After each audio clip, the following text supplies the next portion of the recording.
नमस्कार, न्यूज 18 जम्मू कश्मीर लद्दाख हिमाचल में आपका स्वागत है। मैं हूं विशाल और आप देख रहे हैं प्राइम डिबेट इंडिया। आज बात हिजाब मामले पर अदालत उज़्मा यानी सुप्रीम कोर्ट के फैसले की।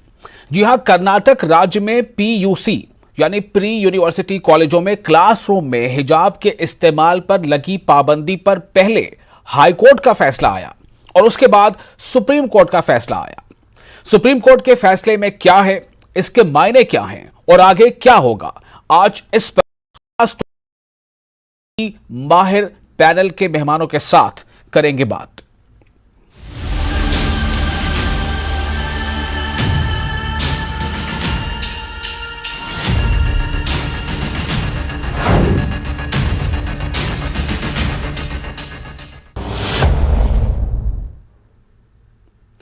तो हमारे साथ आज इस डिबेट में जो मेहमान शामिल हैं उनका परिचय करा देते हैं। हमारे साथ हैं आरिफा खानम, सीनियर एडवोकेट हैं, दिल्ली से जुड़ रहे हैं हमारे साथ, और अश्वनी दुबे सीनियर एडवोकेट हैं हमारे साथ, ये भी दिल्ली से जुड़ रहे हैं, और रहमतुल्लाह कोतवाल सीनियर एडवोकेट बेंगलुरु से, और हमारे साथ होंगे political analyst senior journalist Prem Kumar कुछ ही देर में, और सुशील कुमार पांडे भी हमारे साथ होंगे जो हमारे चैनल के सीनियर स्पेशल कॉरेस्पॉन्डेंट हैं। तो मैं यहां पर एक चीज पहले अपने दर्शकों को वाजे करना चाहता हूं, आप तमाम मेहमानों का स्वागत करते हुए, कि all India Muslim personal law board ने हिजाब मामले पर सुप्रीम कोर्ट के फैसले को हेल्दी प्रैक्टिस बताया है। जैसा कि हम सभी जानते हैं, ये सुप्रीम कोर्ट का फैसला वो स्प्लिटेड फैसला है, और जो वर्डिक्ट है, तो इसे हेल्दी प्रैक्टिस बताया है। बोर्ड की लीगल टीम के सदस्य एडवोकेट MR शमशाद ने कहा है कि कर्नाटक हाईकोर्ट का फैसला ना तो सब ग्रे एरिया में चला गया, अब बड़ी बेंच इस मामले में सुनवाई करेगी। उन्होंने कहा कि फैसले की अच्छी बात यह है कि दोनों जजों ने अपनी अपनी बातें रखी, हिजाब के पक्ष में और हिजाब के विरोध में, दोनों की ही दलील एक्सेप्ट की गई। ऑल इंडिया बार एसोसिएशन का भी अब आगे इस बारे में कुछ मत है, वो आपको मैं बाद में बताऊंगा, लेकिन अब हम रुख करते हैं अपने मेहमानों का। तो सबसे पहले मैं आरिफा खानम आपके पास आना चाहता हूं। एक तो ये कि अपने दर्शकों को बहुत ही साफ तौर से ये बात बता देना बेहद जरूरी है कि ये हिजाब पर पाबंदी यानी कि हिजाब पहनना है या नहीं पहनना है, ये मामला एक तक कर्नाटक के उडुपी से मामला शुरू हुआ था। पीयूसी यानी प्री यूनिवर्सिटी कॉलेज, जिसे जूनियर कॉलेज भी कहा जाता है, जूनियर कॉलेज में एक कुछ इस तरह के गाइडलाइन आई थी कॉलेज के बारे में, उसके बाद से मामला उठा था। आरिफा, मैं आपके पास आना चाहता हूं कि आज के इस फैसले में क्या है। देखिए, जिस तरीके से दो जजों की बेंच ने ये फैसला दिया, एक जस्टिस हेमंत गुप्ता, एक जस्टिस सुधांशु धूलिया जो थे, जो एक तरफ से एक सहमत थे इस कर्नाटक हाईकोर्ट के फैसले से, एक असहमत थे। देखिए कि जिस तरीके से मुस्लिम जो बच्चियां हैं, मुस्लिम बच्चियां 17,000 बच्चों ने स्कूल ड्रॉप कर दिया। जस्टिस सुधांशु धूलिया की फिक्र भी दिखी कि तमाम जो ग्रामीण इलाकों के अंदर जो बच्चियां हैं, जिस तरीके से वो उनके पास तमाम जो एक परेशानियां हैं स्कूल जाने को लेकर, कि उनको भी नजरअंदाज नहीं किया जा सकता, क्योंकि ये बड़ा सवाल यहाँ पर खड़ा होता है कि अगर आप इस तरीके से हिजाब को बैन कर देते हैं तो फिर उन बच्चियों का क्या होगा। वो बच्चियां जो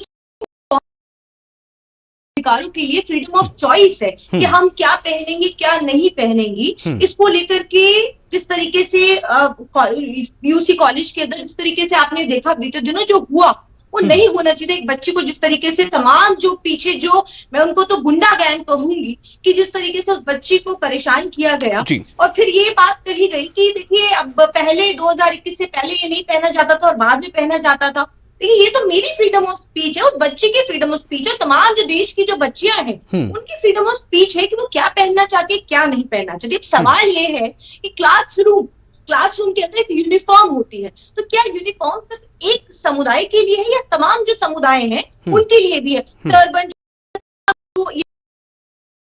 एक ही क्लासरूम के अंदर टर्बन अलाउ होती है, सिंदूर अलाउ होता है, तमाम हाथ के कड़े जने सब अलाउ होता है, लेकिन फिर क्यों आरिफा, जो मैं बच्चियां चाहूंगा कि हैं, आपका मैंने प्रतिक्रिया ले ली है, पहली प्रतिक्रिया, अभी सेकंड नोट फिर आपके पास आएंगे।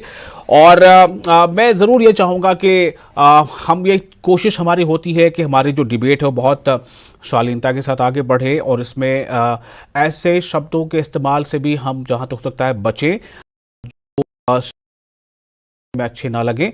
हाल जो जरूरी है वो हमें बताना भी जरूरी होता है। बहरहाल मैं आपके सुशील कुमार पांडे हमारे साथ जुड़ चुके हैं, जिन्होंने पूरे जो लगातार इसे कवर कर रहे थे। सुशील, मैं आपके पास आता हूं थोड़ी देर में। अश्वनी दुबे साहब, जो मैं समझ पाया कि आरिफा जो है जस्टिस सुधांशु धूलिया, उनकी जो अपनी रीडिंग है, उनके जो क्वेश्चंस हैं, उस तरफ वो वाला पहलू सामने आया है। मैं आपसे जानना चाहता हूं कि इसका दूसरा पहलू क्या है। देखिए, सबसे पहले समझना होगा कि इंस्टीट्यूशनल ऑटोनॉमी जी, रिलीजियस प्रैक्टिसेस सेक्युलर प्लेस पर के अधिकार 19(1)(a) और 25 में दिया गया है।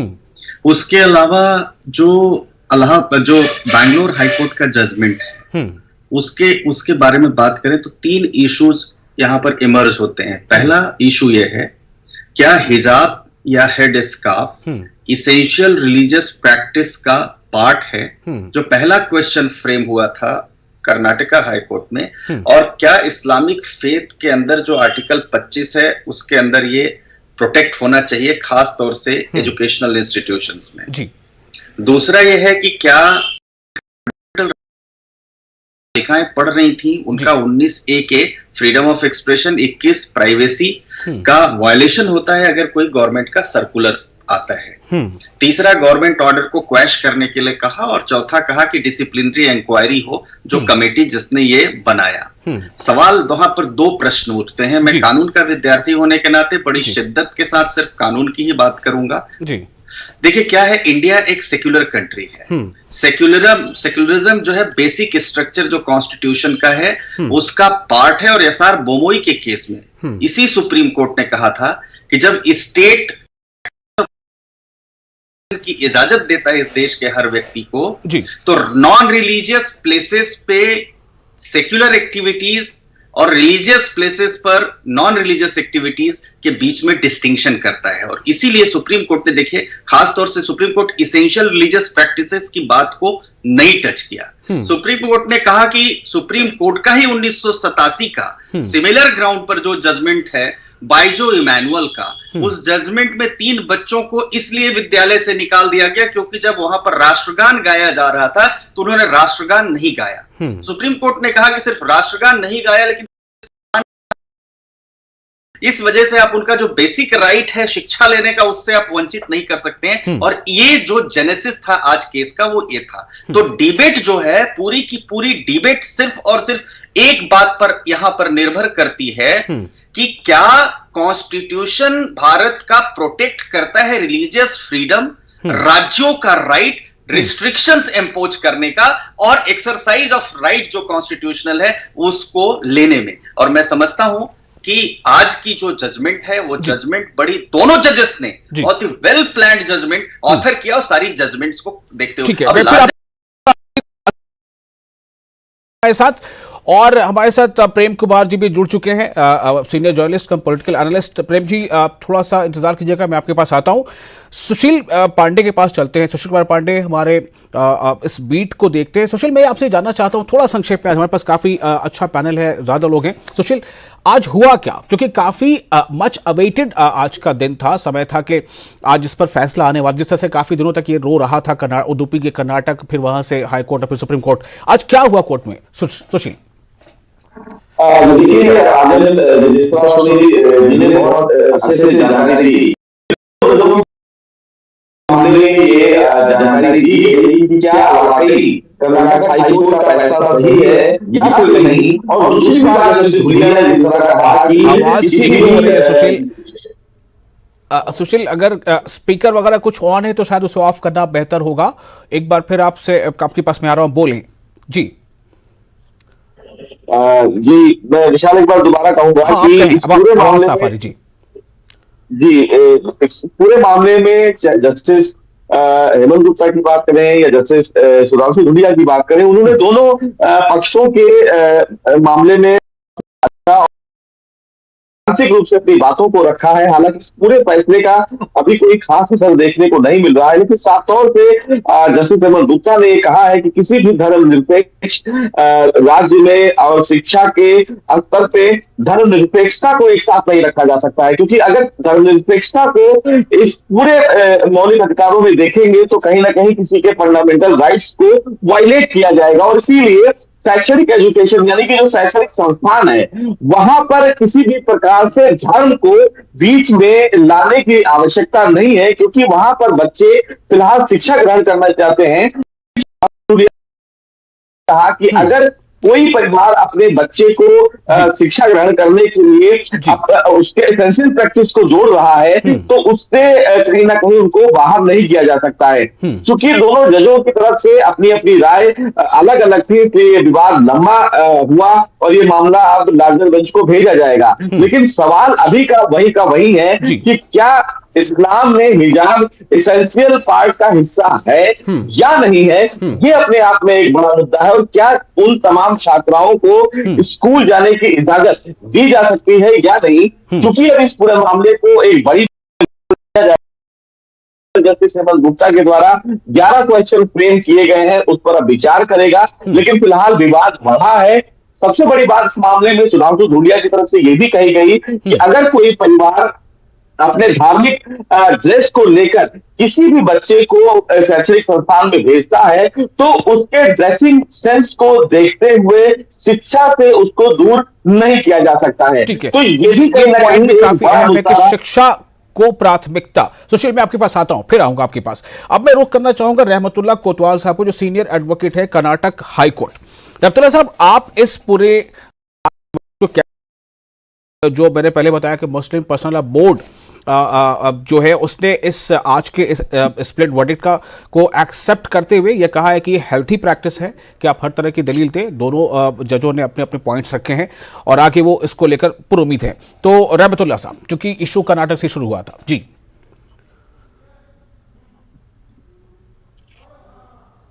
ये जी जो दोनों जजेस जो है दोनों दलील सुनने के बाद जो आज कंक्लूजन पे आए हैं, तो ये कोई एक्सपेक्टेड ही था। तो वो जो कोर्ट रूम में जो चल रहा था तो उसमें हम एक्सपेक्ट कर रहे थे कि ये डाइवर्जेंट फाइंडिंग में ही रेफर कर देंगे। तो इस सिलसिले में दुष्यंत दवे ने जो मेंशन भी किया था कि ये मैटर लार्जर इंटरेस्ट है, इसे मैटर कॉन्स्टिट्यूशन भेजना चाहिए। लेकिन जस्टिस हेमंत गुप्ता ने कहा कि पूरा सुनने के बाद हम तय करेंगे क्या करेंगे। तो इसके बाद जो आज ये आया है सुधांशु धूलिया का जजमेंट है, ये बेहतरीन जो चीज हमने उनको बोली थी कि स्टूडेंट्स का education is a predominant interest है इसमें। तो 17,000 स्टूडेंट जो एसएलसी और पीयूसी में एग्जामिनेशन नहीं दे पाए, तो 17,000 स्टूडेंट पूरे स्टेट में इनका पूरा जो तालीमी यही खत्म पूरा खत्म हो गया है। तो नेक्स्ट ईयर भी नहीं जा पाए। तो ये जो राइट टू एजुकेशन जो है जो ये फंडामेंटल राइट है हमारा। तो ये जो स्टेट एनैक्टमेंट किए है तो ये पूरा पॉलिटिसाइज कर दिया गया। ये मैटर जो कर्नाटक से शुरू हुआ ये कुल 4-5 साल पुराना मैटर था ये। तो हर एक कॉलेज में कहीं पे जो है वो एतराज होता, तो वहीं पे जो स्टूडेंट्स और पेरेंट्स मीटिंग के जरिए जो है हल हो जाता। तो इस बार क्या हुआ, जहां पे ये शुरू हुआ वो इत्तेफाक से बीजेपी एमएलए की कॉलेज थी, तो उन्होंने ये जो ये मैटर जब ब्लोन आउट ऑफ प्रोपोर्शन करके तो ये पॉलिटिसाइज कर दिया पूरा। फिर आऊंगा। हमने सुना आरिफा खानम को, एडवोकेट जो दिल्ली से जुड़ी थी, हमने अश्विनी दुबे जी को सुना, सुशील ने हमें बताया कि कोर्ट में आज क्या कुछ हुआ है, और रहमतुल्लाह जी ने इसकी डिटेल बताई है। सबसे जो एक बड़ा फिगर सामने आ रहा है वो ये है कि 17,000 स्टूडेंट्स ने वो एग्जाम में अपीयर नहीं हो पाए, चूंकि वो अपने सरों पे कपड़ा यानी अपने सर को ढककर स्कूल जाने के आदी थे, और उन्हें जब से रोका गया तो ऐसा लगा कि ये क्या हो रहा है हमारे साथ। तो इसको जो है ये एक बड़ा फिगर जो सामने अभी हम यहाँ रखना चाहेंगे। प्रेम कुमार जी हमारे साथ जुड़ चुके हैं, एनालिस्ट हैं। प्रेम कुमार जी, आपकी टिप्पणी।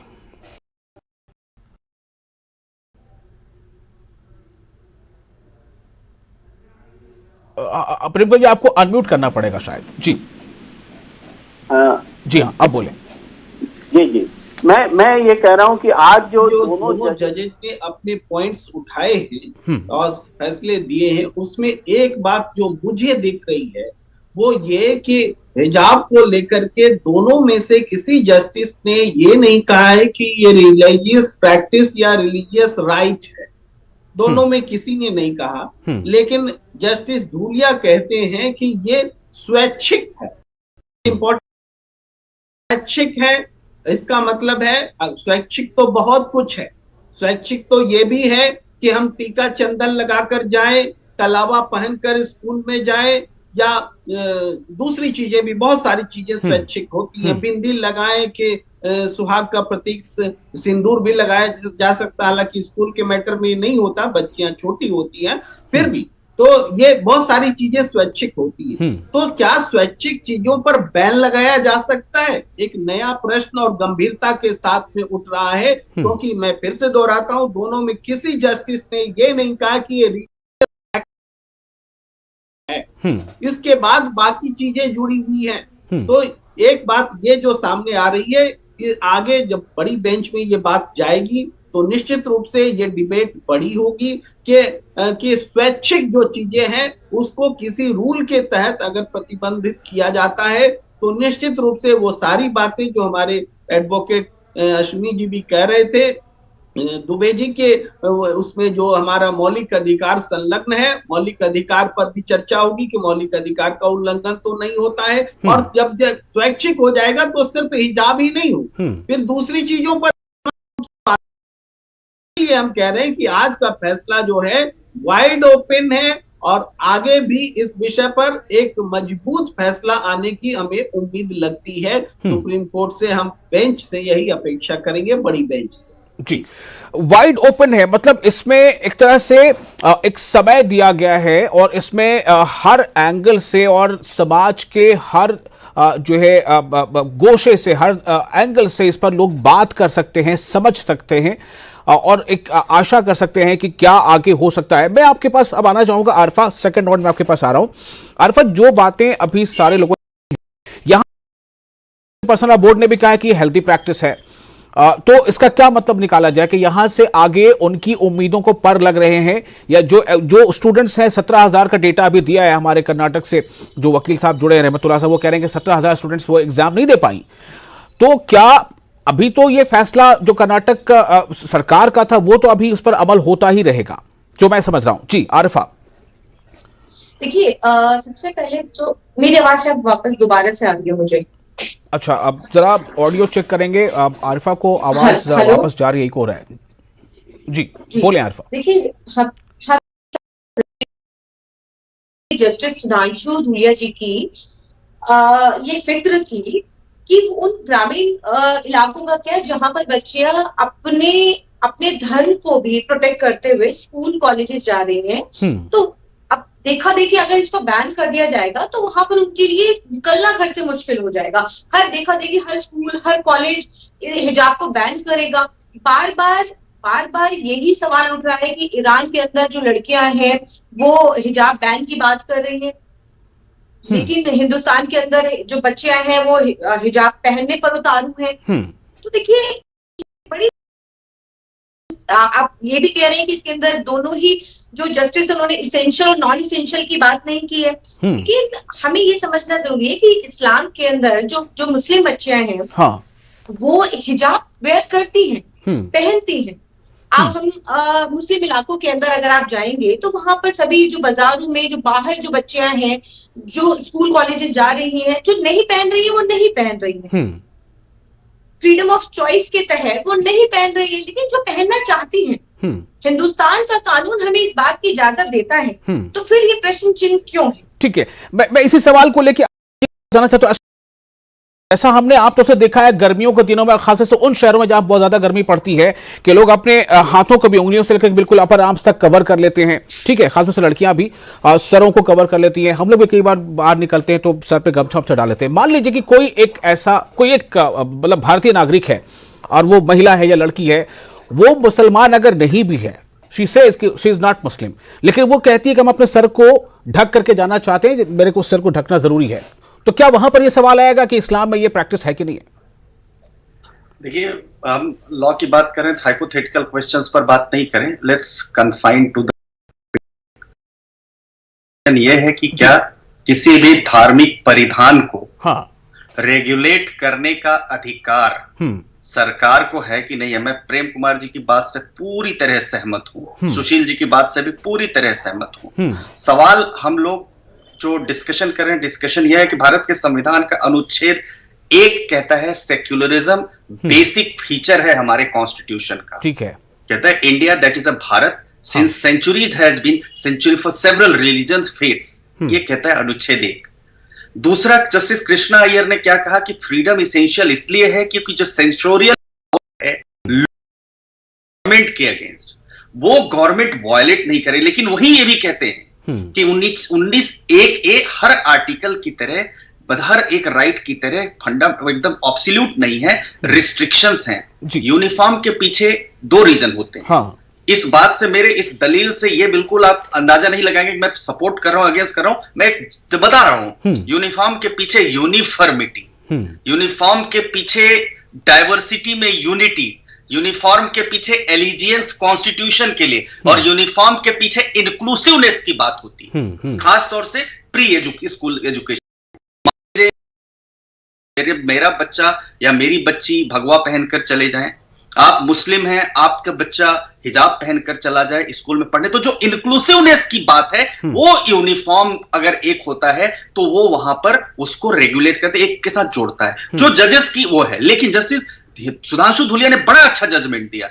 उन्होंने कहा कि फ्रेटर्निटी, लिबर्टी, इक्वालिटी नेचुरल चीजें हैं, और अगर आप फ्रेटर्निटी, इक्वालिटी के बिना, लिबर्टी के बिना, हाँ, खास तौर से वो प्रिवेल नहीं करेगी। यानी उनका जो कंसर्न था, मोर और मोर जो कंसर्न था, उन बच्चियों की लेकर था है कि हमारे देश में जहां इतने गरीब लोग रहते हैं, अशिक्षा 17,000 बच्चियां स्कूल एजुकेशन। ठीक है, मैं थोड़ा अब मुझे जाना होगा दूसरे मेहमान के पास। रहमतुल्लाह जी, आपके पास आना चाहता हूं, आगे क्या होगा?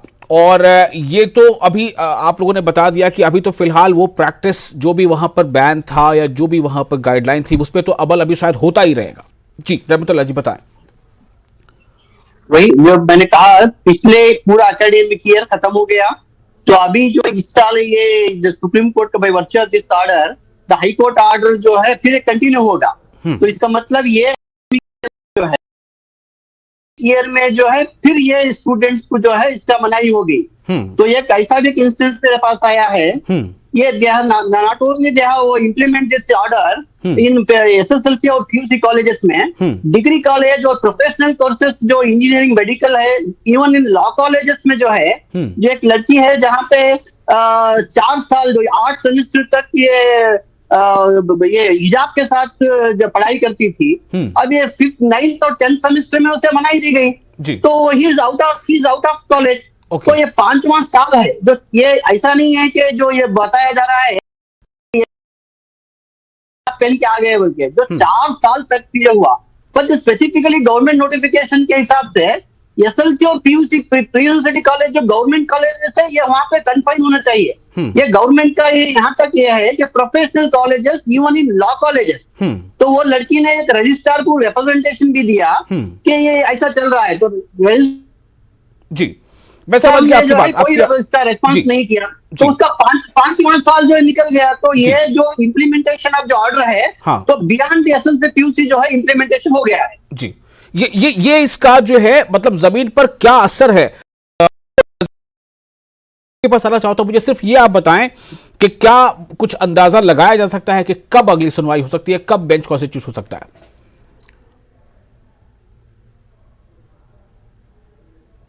सुशील को मेरी आवाज मिल रही है? सुशील को मेरी आवाज नहीं मिल रही। प्रेम जी, मैं फाइनल कमेंट के लिए आपके पास आना चाहता हूं। जो अभी एग्जांपल दिया है कि लॉ कॉलेजेस में भी ये मामला उठ गया, मेडिकल इंजीनियरिंग कॉलेज में भी ये मामला उठ गया, जबकि ये जो गाइडलाइन थी सेकुलर थी, वो सिर्फ पीयूसी तक थी, यानी प्री यूनिवर्सिटी कॉलेज यानी जूनियर कॉलेज तक थी। असर तो इसका इस तरह से हो रहा है। प्रेम जी, विशाल जी, एक बात समझनी पड़ेगी, कट्टरपंथी ताकतें दोनों हिजाब पहनाना चाहते हैं, चाहे जो जबरदस्ती हिजाब उतारना चाहते, दोनों कट्टरपंथी ताकतों के बीच जो सफरर है वो महिलाएं, वो बच्चियां, सफरर हैं और उनकी बात जस्टिस ने कही है कि ऐसे किसी भी कदम से जिसमें उनको स्कूल से दूर होना पड़े, शिक्षा से दूर होना पड़े, उसको रोकना होगा। हमें दोनों कट्टरपंथी ताकतों से अलग हटके ह्यूमैनिटी के आधार पर इसका फैसला करना होगा। हमारे देश में पर्दा प्रथा है, ये हिजाब अगर इतना ही खूबसूरत चीज होती तो पुरुष भी हिजाब पहन रहे होते। प्रगतिशील लोगों को खड़ा होना होगा। सिर्फ हिंदू या सिर्फ मुस्लिम धर्म का सवाल नहीं है, किसी भी धर्म में महिलाओं के ऊपर जो कुप्रथाएं थोपी गई हैं उन कुप्रथाओं के खिलाफ में उठ खड़ा होने का वक्त बिल्कुल है। बहुत शुक्रिया आप तमाम पैमानों का। अब समय नहीं रहा, लेकिन ये बात सही है कि इस पर बहस अभी चलेगी और जैसा शुरू में प्रेम कुमार जी ने कहा था कि वाइड ओपन हो गया है, लेकिन साथ ही साथ ये कि पीयूसी की हद तक ये गाइडलाइंस थी, लेकिन उसका जमीन पर असर क्या पड़ रहा है ये भी आपने सुना कि रहमतुल्लाह एडवोकेट ने क्या बताया। लेकिन अब ये भी देखना अहम होगा कि आगे जिस तरह से खुले जहन से बातें दोनों तरफ से हुई है और फिर आगे क्या कुछ होता है, ये भी आपको बताते रहेंगे। नमस्कार।